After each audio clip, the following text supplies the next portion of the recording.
মহামান্য হাইকোর্ট বিভাগ আজকে নিম্ন আদালতের বিচারিক আদালতে রায় বহাল রেখেছেন, অর্থাৎ 2 জনের ফাঁসি এবং 6 জনের যাবজ্জীবন জেল এটি বহাল রেখেছেন।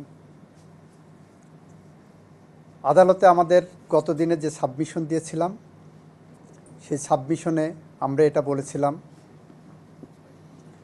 মেজর সিনহা তার জীবন দিয়ে আরও অগণিত মানুষের জীবন রক্ষা করে গেছে এই মানুষরূপী প্রদীপ লিয়াকতদের হাত থেকে।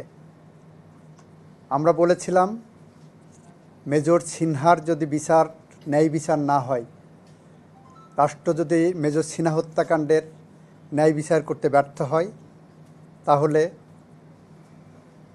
কবি হেলাল হাফিজের মতো আমরা তার ভাষায় উত্তর পুরুষের ভীরুকা পুরুষের উপমা হয়ে রয়ে যাব। আমরা বলেছিলাম, এই বিচার প্রক্রিয়ায় রাষ্ট্রপক্ষ এতটাই তৎপর যে আগামী প্রজন্মের জন্য, সুকান্তের ভাষায় আগামী প্রজন্মের জন্য বাসযোগ্য করে গড়ে তুলে রাখার জন্য এই বিচারটা প্রয়োজন এবং এই শাস্তিটা বহাল রাখা প্রয়োজন। এখানে আপনাদের মাধ্যমে গোটা দেশবাসীকে জানাতে চাই, এই মামলায় আসামি পক্ষ একটি অ্যালিবাই নিয়েছিল। সেটা হলো মেজর সিনহা তাদেরকে গুলি করার জন্য উদ্যত হয়েছেন, সেই কারণে আত্মরক্ষার্থে লিয়াকত তাকে গুলি করে হত্যা করেছে। আমরা আদালতের সামনে দেখাতে সক্ষম হয়েছি 2টা জিনিস। নাম্বার 1, অ্যালিবাই যদি ধরে নেওয়া হয় তাহলে তারা right of private defence exercise করেছেন। Right of private defence exercise করতে যেয়ে তাকে ডক্ট্রিন অফ প্রপোর্শনালিটি অ্যাপ্লাই করতে হবে। ডক্ট্রিন অফ প্রপোর্শনালিটি উদাহরণ দিতে যেয়ে বলেছি, কেউ যদি আমাকে লাঠি দিয়ে আঘাত করতে আসে, আমি তাকে ছুরি দিয়ে কাউন্টার করতে পারবো না। কেউ যদি আমাকে ছুরি দিয়ে আঘাত করে, আমি তাকে গুলি করতে পারবো না। সেখানে মেজর সিনহার যে এপিসোড ওখানে আসছে, আমরা দেখাতে পারলাম যে সে গাড়ির থেকে নেমেছে 2 হাত উঁচু করে। যখন 2 হাত উঁচু করে উনি নিচে আসেন, তার মানে উনি আত্মসমর্পণ করেছেন।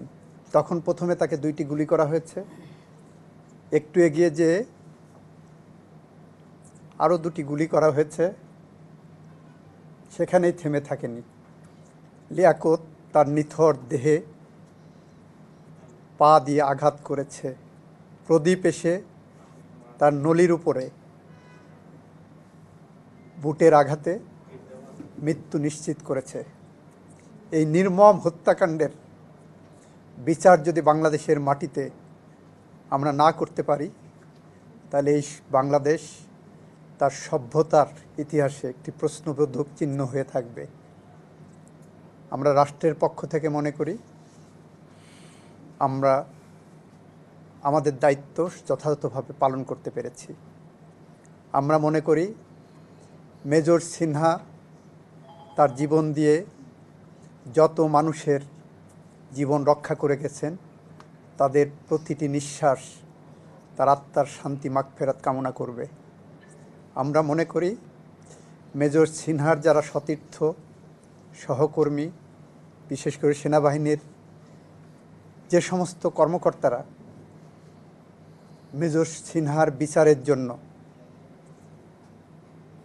তাদের কণ্ঠ উচ্চারিত করেছিলেন, তারা আজকে একটু শান্তি পাবেন। কিছুটা হলেও হয়তো মেজর সিনহার শূন্যতা পূরণ হবে না, বাট তারা মনে করবেন তাদের কণ্ঠে যে প্রতিবাদ উঠে এসেছিল, সেই প্রতিবাদ একটি ভাষা পেয়েছে, একটি ন্যায় বিচার পেয়েছে। মেজর সিনহার আত্মার শান্তির জন্য তাদের এটার থেকে বড় কোনো ইবাদত হতে পারে না। সবাইকে ধন্যবাদ।